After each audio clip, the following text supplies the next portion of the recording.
निकाय चुनाव के सबसे तेज नतीजे 13 मई सुबह 7 बजे से लगातार यूपी तक पर। इस बार यह नहीं कहा जा सकता कि भारतीय जनता पार्टी निश्चित रूप से जीत रही है।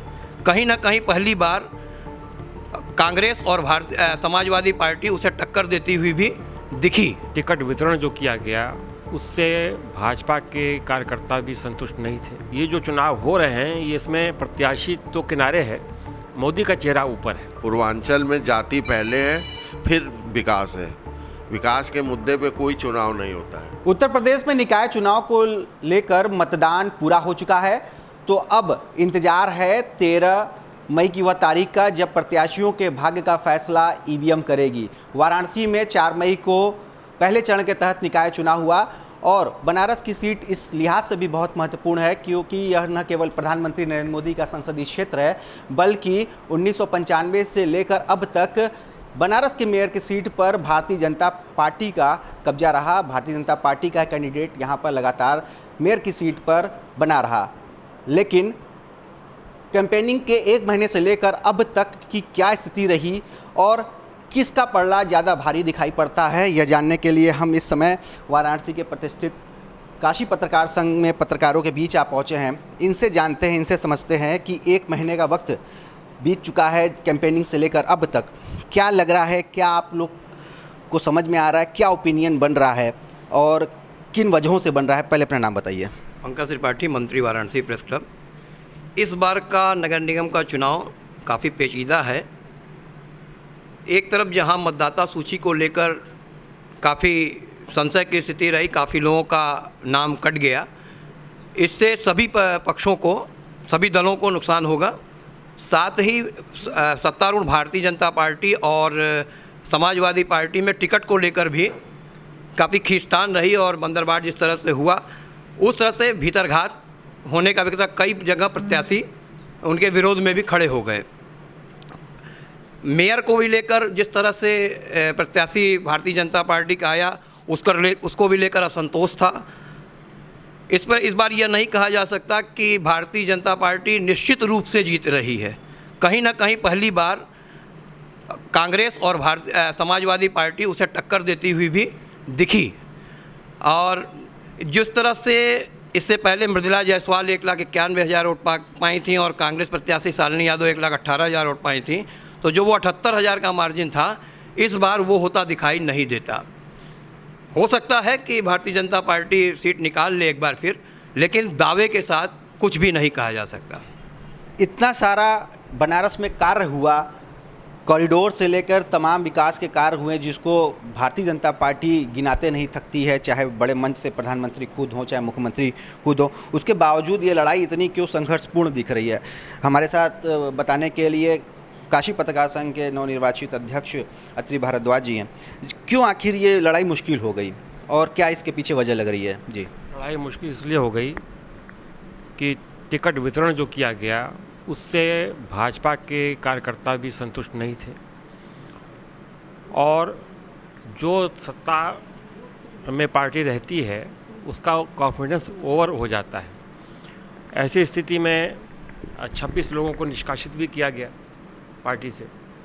इसके बाद भी उन्होंने ये सोचा कि इसका खामियाजा हमको भुगतना पड़ सकता है। इसको दरकिनार करते हुए क्योंकि मोदी जी की कॉन्स्टिट्यूंसी है, संसदीय क्षेत्र उनका है और मोदी का मतलब प्रधानमंत्री का क्षेत्र है, तो उस पर ज़्यादा फोकस है। और ये जो चुनाव हो रहे हैं ये इसमें प्रत्याशी तो किनारे है, मोदी का चेहरा ऊपर है। मोदी को चेहरे को देख करके, जैसा हमारे पंकज जी ने बताया कि असंतोष आपस में है, लेकिन सभासद की सीटें तो जीत सकती है दूसरी पार्टियां भी और अच्छी सीटें आएंगी उनकी, लेकिन मेयर पर भाजपा, क्योंकि वो एक प्रतिष्ठा का प्रश्न है प्रधानमंत्री के लिए। ऐसी स्थिति में मेयर लड़ते लड़ते निकल जाएगा, जीत जाएगा, और लेकिन सभासद की जो संख्या होगी वो और पार्टियों की भी होगी अच्छी। मेयर के लिए क्यों मुश्किल ये घड़ी लग रही है? जितनी आसानी से ये लड़ाई मानी जा रही थी, प्रधानमंत्री का संसदीय क्षेत्र होने के नाते मुख्यमंत्री खुद आकर यहाँ रैली करते हैं, प्रबुद्धजनों से मिलते हैं, विकास के कार्य गिनाते नहीं थकते हैं, क्यों आखिर मुश्किल खड़ी हो गई? इसलिए मुश्किल हुई कि मेयर के और भी प्रत्याशी थे और एक ऐसे प्रत्याशी को ले आया गया जिसके प्रति लोगों में ये भाव नहीं था कि ये लड़ सकते हैं, ये आ सकते हैं। ऐसे में असंतोष होना स्वाभाविक था, लेकिन फिर भी क्योंकि मेयर की प्रतिष्ठा है, भाजपा की प्रतिष्ठा है और मूल रूप से मोदी जी की प्रतिष्ठा है, इसलिए वो चीज़ वहाँ तक घूम जाएगी। लड़ाई भले वो मत का अंतर कम हो सकता है, लेकिन फिर भी जो है मेयर तो मुझे लगता है कि अंत तक भाजपा ले जाएगी, लेकिन सभासदों की संख्या उतनी भाजपा को नहीं। कुल मिलाकर खींचतान के मेयर की सीट पर कब्जा तो हो जाएगा भारतीय जनता पार्टी का, जो यहाँ के वरिष्ठ पत्रकार बता रहे हैं, लेकिन लड़ाई उतनी आसान नहीं होगी और पार्षदों की संख्या भी निश्चित तौर पर भाजपा की ज़्यादा रहेगी। एक चीज़ ये बताइए कि जो क्या जातिगत समीकरण भी इसके लिए मायने रखते हैं, जो अभी वोटिंग हुई है, पोलिंग हुई है? सबसे ज़्यादा तो जातिगत ही समीकरण होते हैं। पूर्वांचल में जाति पहले है, फिर विकास है।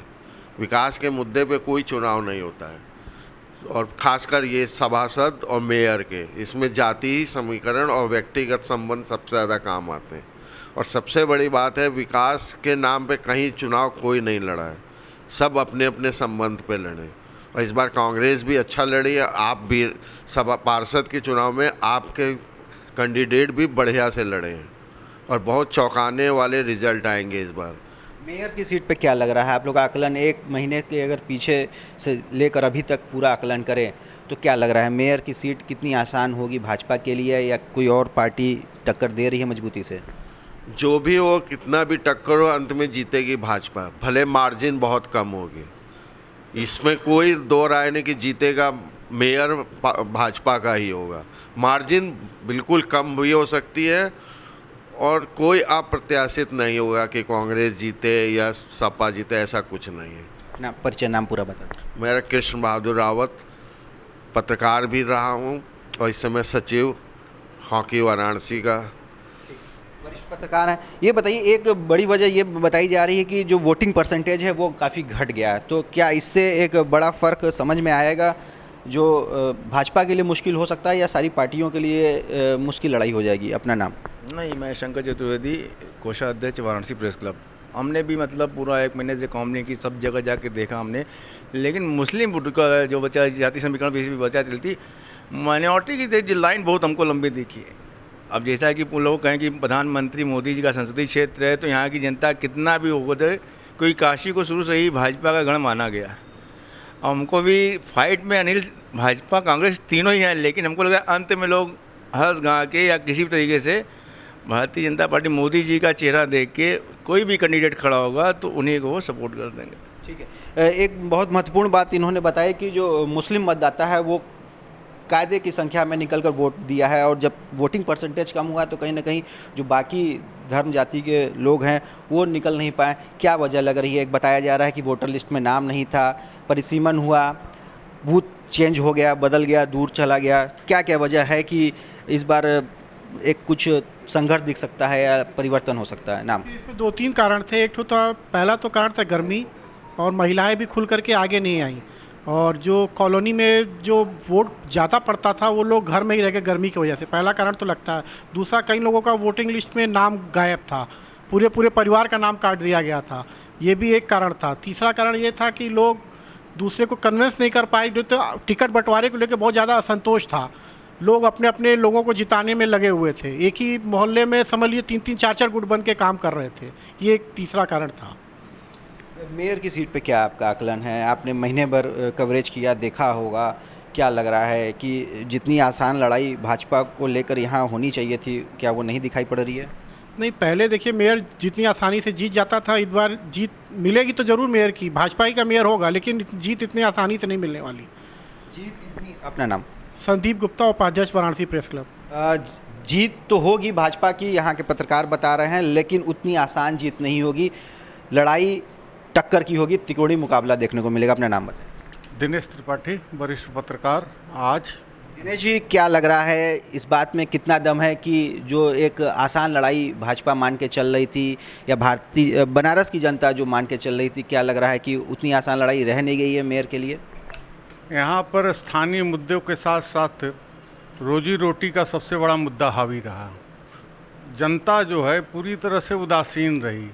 बहुत प्रयास करने के बाद बहुत से प्रत्याशियों को बहुत से संसाधनों का उपयोग किया, मतदाताओं को बूथ तक पहुंचाया, तब जाकर के 40% वोट पड़ा। 40% वोट का मतलब है कि राष्ट्रीय दल तक भी बेचैन है। और सबसे बड़ी चीज़, मेयर पद के लिए जो था, भाजपा ये सोचती है कि किसी को भी खड़ा कर देंगे वो जीत जाएगा। ये मुमकिन नहीं है। आप किसी को भी खड़ा कर देंगे जीत जाएगा, वो ठीक है, आपकी सोच है। लेकिन स्थानीय बनाम बाहरी, चूँकि अशोक जी बलिया के निवासी हैं और यहाँ आकर के चुनाव लड़े और एकाएक इनका नाम सामने आया मेयर प्रत्याशी के रूप में। मेयर प्रत्याशी के रूप में यहाँ पर बनारस के बहुत से भी भाजपा के जो सत्तारूढ़ दल है उसके लोग इंतज़ार कर रहे थे कि मुझे चुनाव लड़ाया जाएगा, लेकिन ऐन वक्त पर अशोक तिवारी को बाहर से बलिया से ला करके यहाँ पर चुनाव लड़वाना, ये हमारे समझ से सत्तारूढ़ दल की सबसे मूर्खतापूर्ण सोच रही। रह गई बात कांग्रेस की और सपा समाजवादी पार्टी की। समाजवादी पार्टी में भी असंतोष रहा प्रत्याशी को लेकर के मेयर के लिए।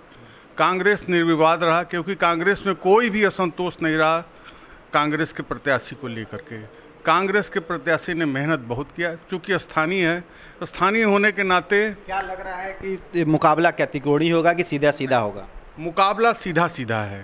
किसके किसके बीच? इसमें जो भाजपा के परंपरागत वोटर हैं वो तो कोई भी खड़ा हो उसी पार्टी को वोट करते हैं, करते चले आ रहे हैं, लेकिन उसमें भी सेंध मारी है इसमें विपक्षी दलों के उम्मीदवारों ने।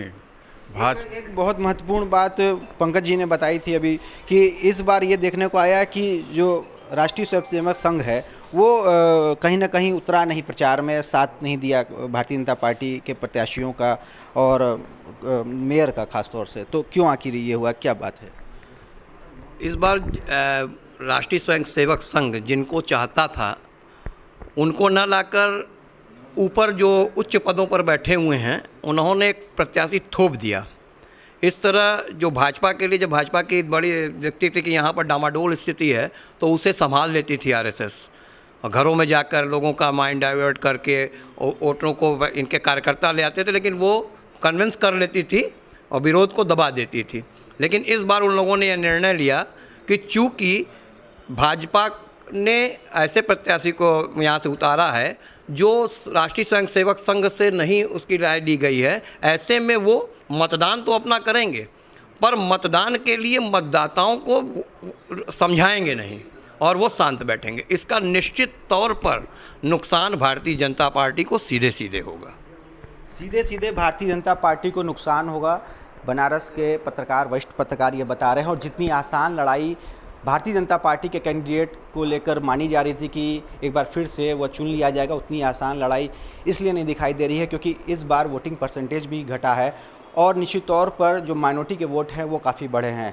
तो जितनी आसान लड़ाई मानी जा रही थी उतनी आसान लड़ाई है नहीं और पूरा मुकाबला अभी तक तिकोड़ी बताया जा रहा है। कुछ भी उलटफेर हो सकता है और कुछ भी नया देखने को मिल सकता है। रोशन जायसवाल, वाराणसी, यूपी तक।